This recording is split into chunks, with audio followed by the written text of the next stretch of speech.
Donald Trump और Vladimir Putin के बीच की मुलाकात अलास्का के ज्वाइंट बेस एल्मेंड्रॉफ रिचर्डसन एयरबेस पर हुई, जो कभी शीत युद्ध के दौरान सोवियत संघ पर नजर रखने का अमेरिका का अहम सैन्य अड्डा था।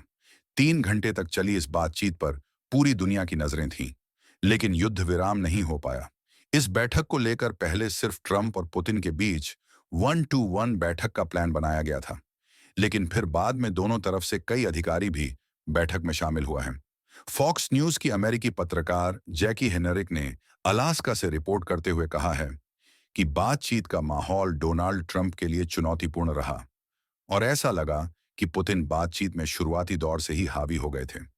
उन्होंने आगे कहा कि ऐसा लग रहा था कि पुतिन इस बैठक में अपनी बात कहने आए थे।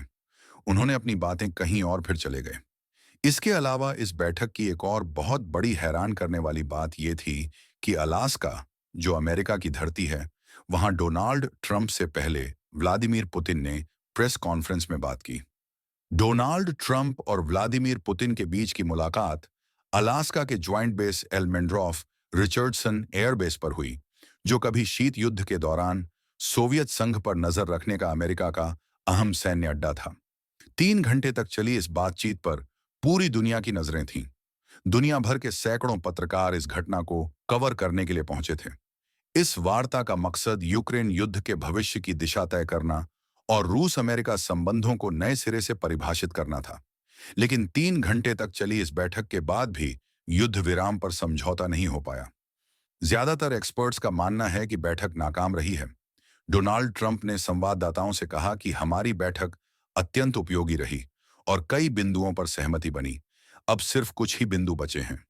अमेरिकी राष्ट्रपति डोनाल्ड ट्रंप ने कहा कि उन्हें रूसी तेल खरीदने वाले चीन जैसे देशों पर तत्काल टैरिफ लगाने पर विचार करने की जरूरत नहीं है, लेकिन 2 या 3 हफ्तों में ऐसा करना पड़ सकता है।